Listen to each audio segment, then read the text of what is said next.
ਸਾਡੇ ਘਰਾਂ ਦੇ ਵਿੱਚੋਂ ਲੜਾਈ ਝਗੜੇ ਖਤਮ ਨਹੀਂ ਹੁੰਦੇ। ਅਸੀਂ ਗਰੀਬੀ ਦੇ ਵਿੱਚ ਫਸੇ ਹੋਏ ਹਾਂ,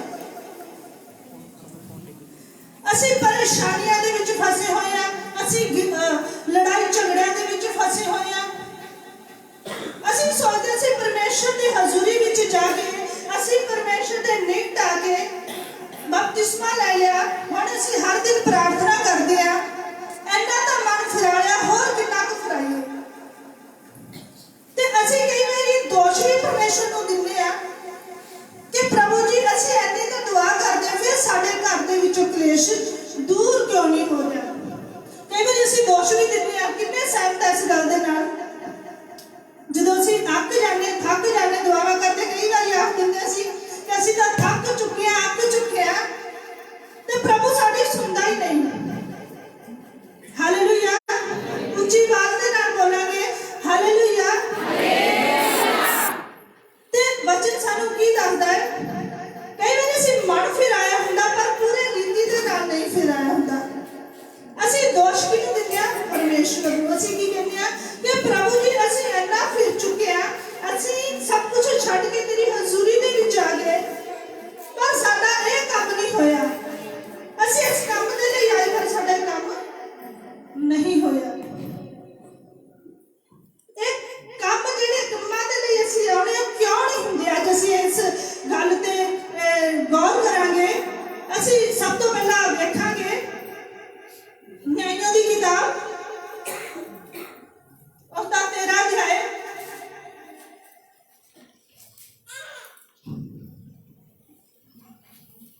ਅਸੀਂ ਪੜਾਂਗੇ 4 ਆਇਤ ਨੂੰ।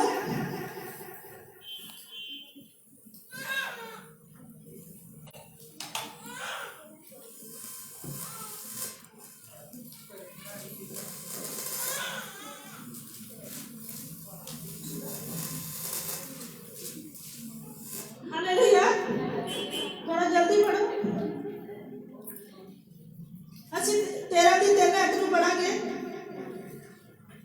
सुन, इस स्त्री को यहोवा के दूत ने दर्शन देकर कहा, सुन, बांझ होने के कारण तेरे बच्चे नहीं, परंतु अब तू गर्भवती होगी और तेरे बेटा होगा। बस ਹੁਣ ਇੱਥੇ ਕੀ ਹੈ? ਇੱਕ ਬਾਂਝ ਇਸਤਰੀ ਹੈ ਜੋ ਪਰਮੇਸ਼ਰ ਨੂੰ ਜਾਣਦੀ ਹੈ, ਉਹਦਾ ਪਤੀ ਵੀ ਜਾਣਦਾ ਹੈ, ਪਰ ਉਹਦੇ ਵਿੱਚ ਕਿਹੜੀਆਂ ਕਮੀਆਂ, ਕਿਸ ਗੱਲ ਦੇ ਕਾਰਨ ਉਹ ਬਾਂਝ ਹੈ, ਕਿਸ ਗੱਲ ਦੇ ਕਾਰਨ ਪਰਮੇਸ਼ਰ ਉਹਨੂੰ ਆਸ਼ੀਸ਼ ਨਹੀਂ ਦੇ ਰਿਹਾ। ਹੁਣ ਪਰਮੇਸ਼ਰ ਨੇ ਇੰਤਜ਼ਾਰ ਕੀਤਾ था कि ਅੱਜ ਵੀ ਔਰਤ ਬਦਲੇਗੀ, ਅੱਜ ਵੀ ਬਦਲੇਗੀ, ਪਰ ਉਹ ਕੀ ਹੈ? ਨਹੀਂ ਬਦਲੀ। ਅਸੀਂ ਵਚਨ ਦੇ ਵਿੱਚ ਦੁਬਾਰਾ ਤੇ ਆਇਤ ਨੂੰ ਪੜਾਂਗੇ। इस स्त्री को यहोवा के दूत ने दर्शन देकर कहा, सुन, बांझ होने के कारण तेरे बच्चा नहीं, परंतु अब तू गर्भवती होगी और तेरा बेटा होगा। आगे बढ़ना। इसलिए अब सावधान रह कि ना तो तू दाखमधु या किसी भांति की मदिरा पिए और ना कोई अशुद्ध वस्तु खाए। हालेलुया। ਹੁਣ ਵਚਨ ਸਾਨੂੰ ਕੀ ਦੱਸਦਾ ਹੈ? ਇੱਕ ਚੌਕਸੀ ਦੇ ਅੰਦਰ ਵੀ ਕਹਿੰਦਾ ਸਾਵਧਾਨ ਰਹਿ। ਕਹਿੰਦਾ ਜੇ ਤੂੰ ਇਹ ਆਸ਼ੀਸ਼ ਪ੍ਰਾਪਤ ਕਰਨੀ। ਹੁਣ ਪਰਮੇਸ਼ਰ ਨੇ ਕੀ ਕੀਤਾ? ਉਸ ਔਰਤ ਤੋਂ ਪਰਮੇਸ਼ਰ ਨੇ, ਉਸਦੇ ਬੇਟੇ ਤੋਂ ਪਰਮੇਸ਼ਰ ਨੇ ਮਹਿਮਾ ਲੈਣੀ ਸੀ, ਉਹਨੇ ਆਪਣੇ ਕੰਮ ਕਰਵਾਣੇ ਸੀ, ਤੇ ਉਸ ਔਰਤ ਦੇ ਦੁਆਰਾ, ਉਸ ਬਾਂਝ ਔਰਤ ਦੀ ਕੁੱਖੋਂ ਹੀ ਪਰਮੇਸ਼ਰ ਨੇ ਇੱਕ ਪੁੱਤਰ ਨੂੰ ਉਸ ਦੇ ਲਈ ਇਸਤੇਮਾਲ ਕਰਨਾ ਸੀ। ਪਰ ਇੱਥੇ ਇਹ ਔਰਤ ਕੀ ਕਰ ਰਹੀ ਹੈ? ਇਹ ਮਦਰਾ ਪੀ ਰਹੀ ਹੈ, ਮਤਲਬ ਕਿ ਸ਼ਰਾਬ ਪੀ ਰਹੀ ਹੈ, ਬੁਰੀਆਂ ਆਦਤਾਂ ਦੇ ਵਿੱਚ ਹੈ, ਬਹੁਤ ਸਾਰੀਆਂ ਦੇ ਵਿੱਚ ਕਮੀਆਂ, ਤੇ ਇਸੇ ਗੱਲਾਂ ਦੇ ਕਾਰਨ ਇਹ ਔਰਤ ਕੀ ਹੈ? ਇੱਕ ਪੁੱਤਰ ਤੋਂ ਦੂਰ ਹੈ। ਇਹਨੂੰ ਆਸ਼ੀਸ਼ ਬੱਚੇ ਦੀ ਨਹੀਂ ਮਿਲੀ, ਪਰ ਹੁਣ ਪਰਮੇਸ਼ਰ ਨੇ ਕੀ ਕੀਤਾ? ਸਵਰਗਦੂਤ ਨੂੰ ਇਸ ਦੇ ਕੋਲੇ ਭੇਜਿਆ। ਅਸੀਂ ਵੇਖਦੇ ਹਾਂ ਕਿ ਅਸੀਂ ਸੋਚਦੇ ਕਿ ਸਵਰਗਦੂਤ ਸ਼ਾਇਦ ਚਿੱਟੇ ਕੱਪੜਿਆਂ ਦੇ ਵਿੱਚ ਹੀ ਆਉਂਦਾ ਹੋਊਗਾ ਜਾਂ ਕੁਛ ਵੀ ਇਸ ਤਰ੍ਹਾਂ ਸੀ, ਮਤਲਬ ਕਿ ਮਨ ਦੇ ਵਿੱਚ ਧਾਰਨਾ ਧਾਰਦੇ। ਜਦੋਂ ਵੀ ਅਸੀਂ ਸਵਰਗਦੂਤ ਦਾ ਨਾਂ ਲੈਂਦੇ ਜਾਂ ਪਰੀਆਂ ਦਾ ਨਾਂ ਲੈਂਦੇ ਆ, ਤਾਂ ਸਾਡੀ ਇੱਕ ਸੋਚ ਹੁੰਦੀ ਸ਼ਾਇਦ ਉਹਦੇ ਚਿੱਟੇ ਵਸਤਰ ਪਾਏ ਹੋਣਗੇ, ਉਹਦੇ ਪੰਖ ਲੱਗੇ ਹੋਣਗੇ, ਪਰ ਨਹੀਂ। ਪਰਮੇਸ਼ਵਰ ਕਿਸੇ ਵੀ ਰੂਪ ਦੇ ਵਿੱਚ ਆ ਸਕਦਾ ਹੈ। ਆਪਣੇ ਸਵਰਗਦੂਤਾਂ ਨੂੰ ਕਿਸੇ ਵੀ ਰੂਪ ਦੇ ਵਿੱਚ, ਇੱਕ ਇਨਸਾਨ ਦੇ ਰੂਪ ਵਿੱਚ ਵੀ भेज सकते हैं। जिवें इत्थे उस औरत नूं स्वर्गदूत ने आके आख्या, परमेश्वर ने अपने स्वर्गदूत नूं आज्ञा दी कि इस औरत नूं आज्ञा जाके दे। उस स्वर्गदूत ने उस औरत नूं कहा कि सावधान रह, कहना सावधान रह, अज तो बाद तू की करी, किसी भी प्रकार का दाख मत करनी, किसी भी तरीके तरह का नशा न करना, किसी भी तरीके का कोई शुद्ध वस्तुआ ना खानी। मतलब कि परमेश्वर ने एक कमांड दे दी, एक सावधानी बरतन देने भी, तू इन्हां चीज़ों तो जे दूर रहेगी तो परमेश्वर तेनू आशीष देवेगा, पुत्र का दान देवेगा, जो तेरा बांझपन है टूट जाएगा। हालेलुया। हुण असीं की साडे असीं इस वचन विच की पढ़दे हां, परमेश्वर स्वर्गदूत नूं आज्ञा दिंदा, उस औरत तक भेजदा, तो उस औरत नूं कहता है कि ये सारियां चीज़ां तू पहला दूर कर, फिर तेरे जीवन दे विच आशीष आएगी। सचमुच परमेश्वर बहुत जीवन तो परमेश्वर तो बहुत सारी आशीषां देने वाला परमेश्वर है। हालेलुया। हुण परमेश्वर ने उस औरत नूं एक कमांड दे दी, एक आज्ञा दे दी ते सावधान रहने के लिए कह दिता। सचमुच उस औरत ने फिर इस तरह ही किया कि उसने एक पुत्र को जन्म दिता ते परमेश्वर ने उस पुत्र को सेवा ली। आज परमेश्वर इसी तरह सानू भी कहता कि मन फिराओ, असीं मन फिरा लेने, पर बहुत सारिया गलतियां असीं करते हैं, बहुत सारिया बदियां असीं करते हैं।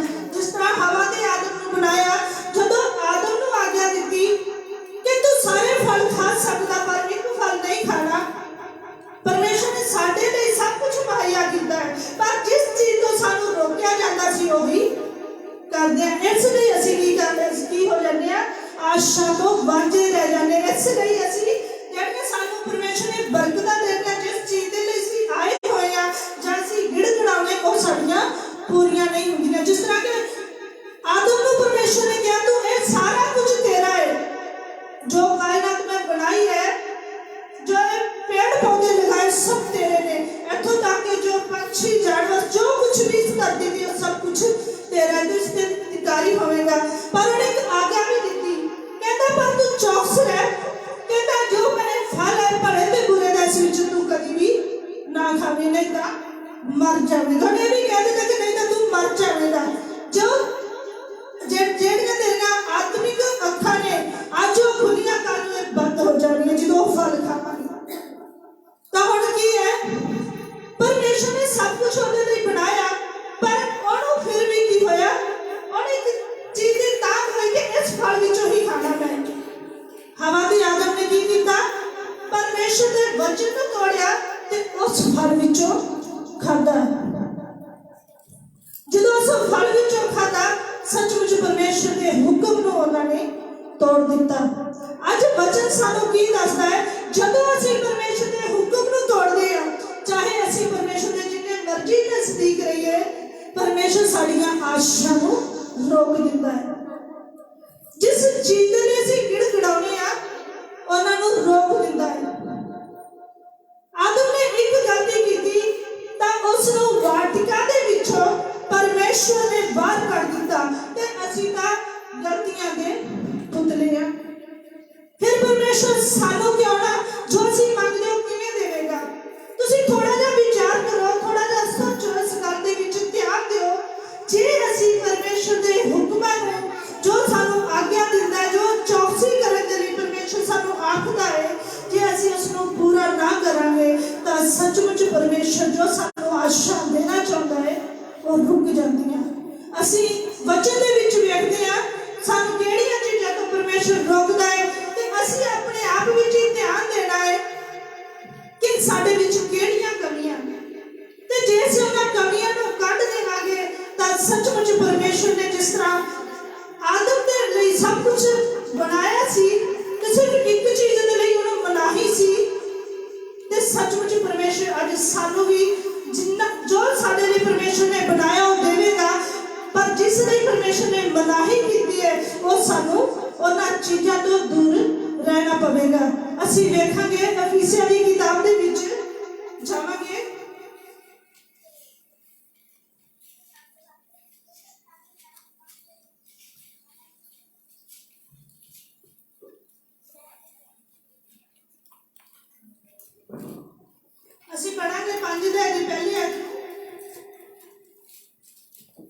इसलिए प्रिय बालकों के समान परमेश्वर का अनुकरण करो और प्रेम में चलो, जैसे मसीह ने भी तुमसे प्रेम किया और हमारे लिए अपने आप को सुखदायक सुगंध के लिए और परमेश्वर के आगे भेंट करके बलिदान कर दिया। हालेलुया। और वचन सानू की दसदा है, और परमेश्वर जो प्रभु यीशु सी, परमेश्वर का पुत्र सी, उन्हें की कीता, साडे लिए अपने आप को कुर्बान कर दिता। साडे लिए उसने अपने आप को क्रूस उत्ते चढ़ाया, साडे लिए कोड़े खाते, साडे लिए ही उसने श्राप अपने ऊपर ले ले। असि कई बार सोचते हैं, कई बार पीढ़ी दर पीढ़ी बीमारियां चलती हैं, जिस तरह के पेट दियां कैंसर की बीमारी सी कह देने पीढ़ी दर पीढ़ी चलती, या कुछ भी बहुत सारियां कह देने ब्लड सर्कल दे विच चलदियां। असि इस गल्लां सोचदे हां कि ਆਪਾਂ कह देने कि ਇਹਦਾ ਵੀ ਜਦੋਂ ਸਾਡੇ ਦਾਦੇ ਪੜਦਾਦਿਆਂ ਨੂੰ ਤੇ ਸਾਡੇ ਅੱਗੇ ਵੀ ਇਹ ਆਈ ਹੈ ਜਾਂਦੀਆਂ, ਪਰ ਇੱਕ ਸ਼ਰਾਪ ਹੈ। ਤੇ ਜਦੋਂ ਪਰਮੇਸ਼ਰ ਨੇ ਕ੍ਰੂਸ ਉੱਤੇ ਚੜਾਏ ਗਏ, ਉਸ ਵਕਤ ਇਹ ਸ਼ਰਾਪ ਟੁੱਟ ਗਏ, ਤੇ ਫਿਰ ਵੀ ਸਾਨੂੰ ਕਿਉਂ ਲੱਗੇ ਹੋਏ ਆ? परमेश्वर ने साडे लिए क्रूस उत्ते अपनी जान कुर्बान दी, उन्हें बलिदान चढ़ाया अपना, परमेश्वर के अगे साडे लिए कीता है सब कुछ। उन्हें दुख उठाए, साडे लिए उठाए, उन्हें अपने आप को कुर्बान कर दिता साडे लिए, लहू बहाया साडे लिए। असी वचन विच बहुत जगह ते वचन सानू दसदा है कि उन्हें अपने लहू दे नाल सानू मुल खरीद लिया है, लहू दे नाल। जदों असी वचन पढ़ते आए, सुनते भी आए हैं कि उन्हें सानू अपने लहू दे नाल मुल खरीदिया, ते असीं उहदे धीआं पुत्तर बन गए। ते उन्हें जदों साडे तो सारे श्राप तोड़ दिते, सारे पाप साडे माफ कर दिते, फिर भी असीं परेशान क्यों? फिर भी असीं बीमारियां दे विच क्यों? फिर भी असीं परेशानियां दे विच दबे होए क्यों? हाँ, जदों परमेश्वर ने सब कुछ साडे लिए कीता, फिर भी इस तरह के क्यों? वचन सानू दसदा है, कहता है प्रिय बालकों, कहता है परमेश्वर दे बेटो बच्चों, धीआं दे भैणां बेटे बेटियां नूं सब नूं कहा गया परमेश्वर ने, कहता तुसीं परमेश्वर दे प्रेम दे विच चलो, परमेश्वर दी आज्ञा दे विच चलो, उस दे हुक्मां दे मुताबिक जो वो परमेश्वर चौकसी दिंदा है उस दे विच चलो, सावधानी दे नाल, ताजो जो परमेश्वर ने साडे लिए कीता है वो साडे ते पूरा हो सके। जे परमेश्वर ने कहा है, प्रभु यीशु मसीह ने क्रूस उत्ते अपना लहू बहाया ते सानू धो दिता, ते सचमुच असीं अज धोए होए आ, पवित्र आ। जदों असीं भवन दे विच आ जांदे आ, भवन दे विच परमेश्वर दी हाज़ुरी विच आ जांदे आ, परमेश्वर नूं ग्रहण कर लैने दा सचमुच असीं पवित्र आ। पर फिर भी साडे विच किहड़ियां कमियां ने? परमेश्वर किहड़ियां गल्लां तो सानू मनाही करदा है, परमेश्वर किहड़ियां गल्लां तो सानू दूर होण दे लई कहंदा है। असीं इस तो अगे देखदे आ, असीं पढ़ांगे 5 ਦੀ 3 आयत नूं।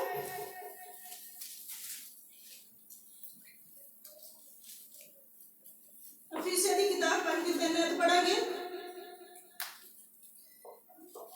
जैसे पवित्र लोगों के जोग है, वैसा ही तुम्हें भी विचार और किसी प्रकार के अशुद्ध काम या लोक की चर्चा तक ना हो।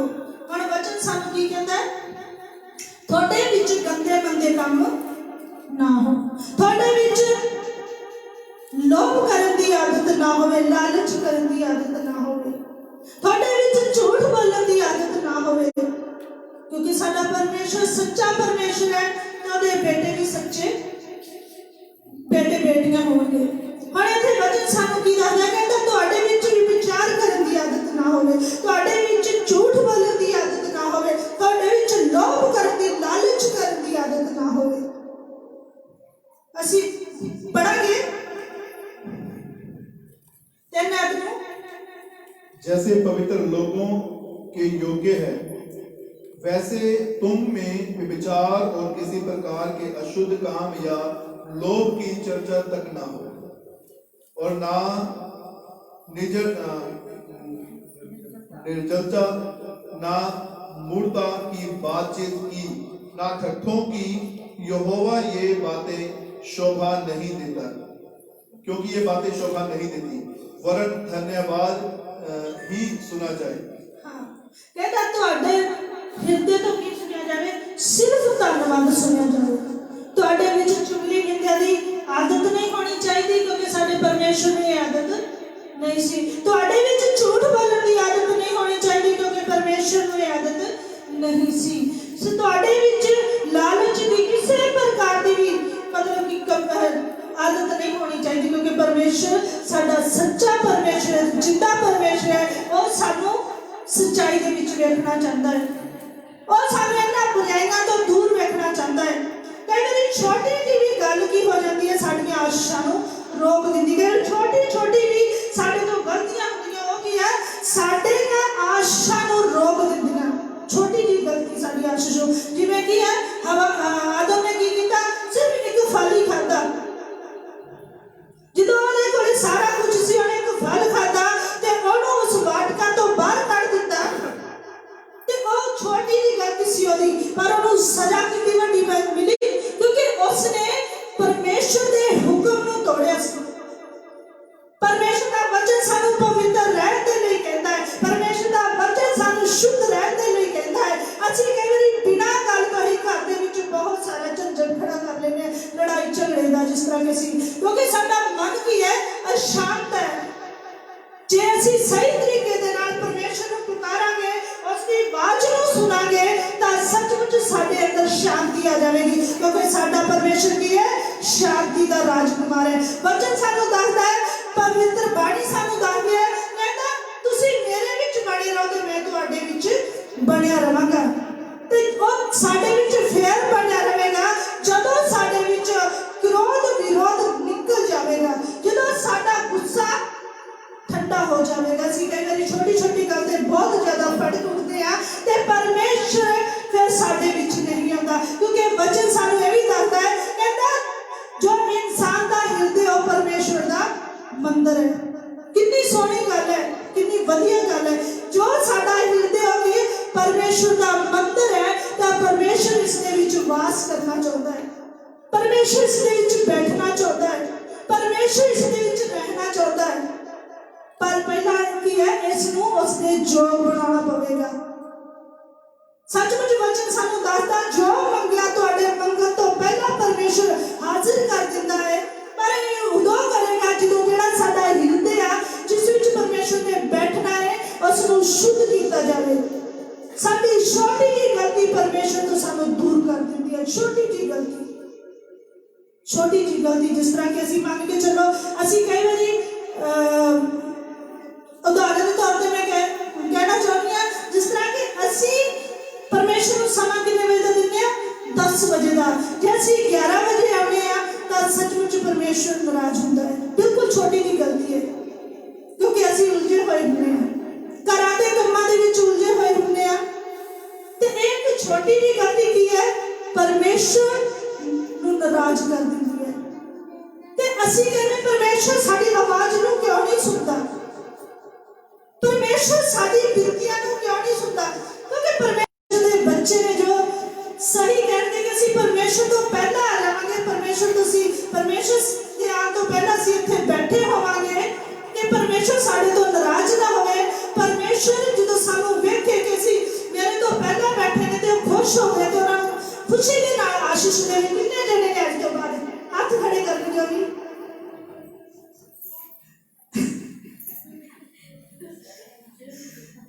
हाँ जी, कुछ तो सोच रहे थे। प्रभु का आशीष देवे और आस करते कि सचमुच ਅਸੀਂ ਪਰਮੇਸ਼ਰ ਦੇ ਆਉਣ ਤੋਂ ਪਹਿਲਾਂ ਅਸੀਂ ਇੱਥੇ ਹੋਵਾਂਗੇ ਆਉਣ ਵਾਲੇ ਸਮੇਂ। ਹਾਲੇਲੂਇਆ। ਮੈਂ ਤੁਹਾਨੂੰ ਦੱਸਣਾ ਚਾਹੁੰਦੀ ਕਿ ਅਸੀਂ ਛੋਟੀਆਂ ਛੋਟੀਆਂ ਗਲਤੀਆਂ ਕੀ ਕਰਦੇ ਆ, ਛੋਟੀਆਂ ਛੋਟੀਆਂ ਗਲਤੀਆਂ ਦੇ ਵਿੱਚ ਹੀ ਪਰਮੇਸ਼ਰ ਨੂੰ ਨਾਰਾਜ਼ ਕਰ ਦਿੰਦੇ ਆ। ਤੇ ਸਾਨੂੰ ਚਾਹੀਦਾ ਹੈ, ਜੇ ਅਸੀਂ ਆਪਣੇ ਬੱਚਿਆਂ ਦੀ ਬਲੈਸਿੰਗ ਲੈਣੀ ਹੈ, ਜੇ ਅਸੀਂ ਆਪਣੇ ਘਰਾਂ ਦੇ ਵਿੱਚ ਸ਼ਾਂਤੀ ਰੱਖਣੀ ਹੈ, ਜੇ ਅਸੀਂ ਆਪਣੇ ਘਰਾਂ ਦੇ ਵਿੱਚ ਆਸ਼ੀਸ਼ ਵਧਾਉਣੀ ਹੈ, ਤਾਂ ਸੱਚਮੁੱਚ ਸਾਨੂੰ ਪਰਮੇਸ਼ਰ ਦੇ ਹੁਕਮਾਂ ਨੂੰ ਮੰਨਣਾ ਜ਼ਰੂਰੀ ਹੈ। ਚੌਕਸੀ ਦੇ ਨਾਲ ਸੱਚਮੁੱਚ ਜਦੋਂ ਅਸੀਂ ਬਪਤਿਸਮਾ ਲੈਂਦੇ ਹਾਂ ਜਾਂ ਜਦੋਂ ਅਸੀਂ ਪਰਮੇਸ਼ਰ ਨੂੰ ਗ੍ਰਹਿਣ ਕਰਦੇ ਹਾਂ, ਤੋਬਾ ਕਰ ਲੈਂਦੇ ਹਾਂ, ਤੇ ਵਚਨ ਹਰ ਇੱਕ ਨੇ ਪੜਿਆ ਹੋਇਆ, ਹਰ ਇੱਕ ਨੂੰ ਪਤਾ ਹੈ ਪਰਮੇਸ਼ਰ ਕਿਹੜੀਆਂ ਗੱਲਾਂ ਤੋਂ ਨਾਰਾਜ਼ ਹੁੰਦਾ ਹੈ ਤੇ ਜੋਸ਼ ਹੁੰਦਾ ਹੈ।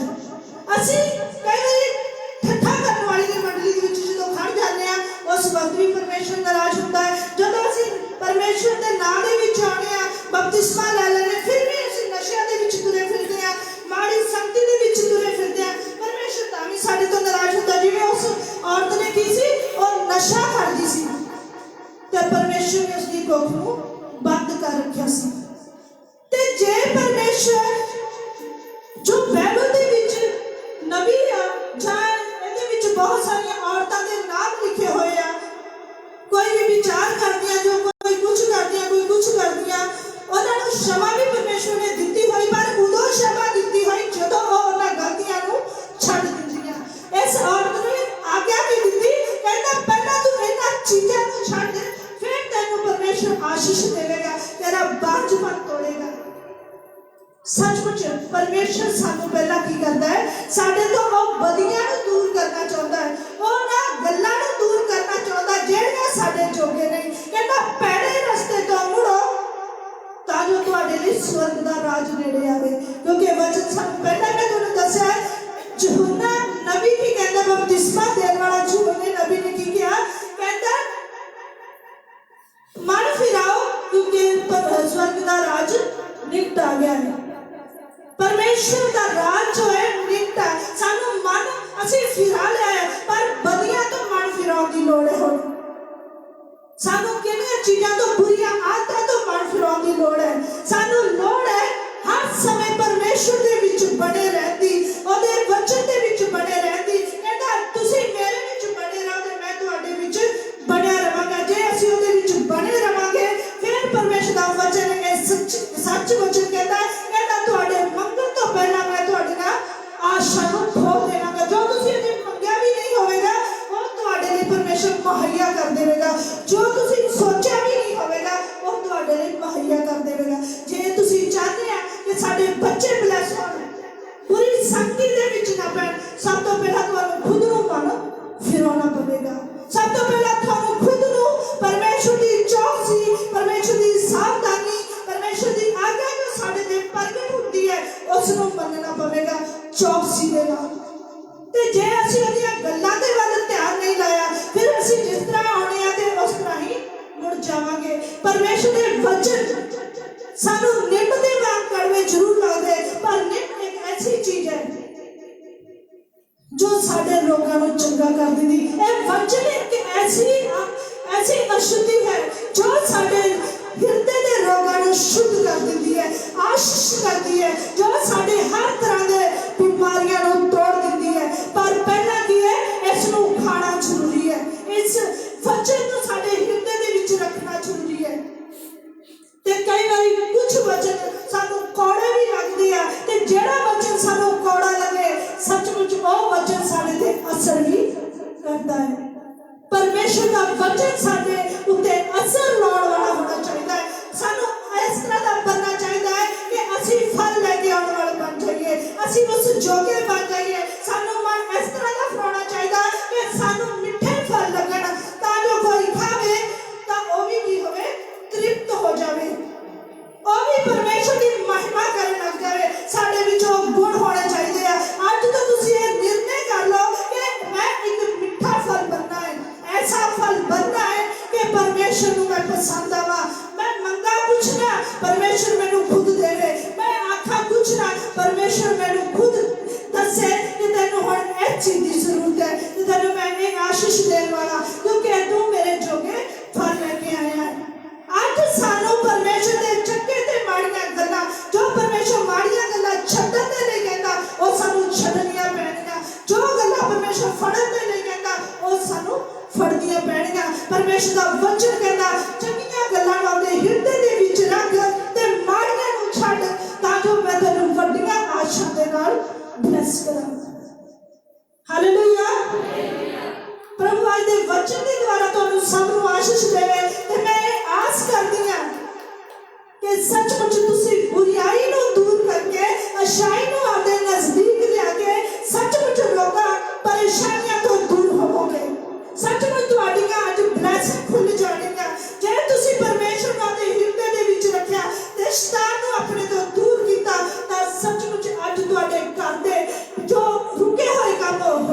आशीष और बरकत देवे।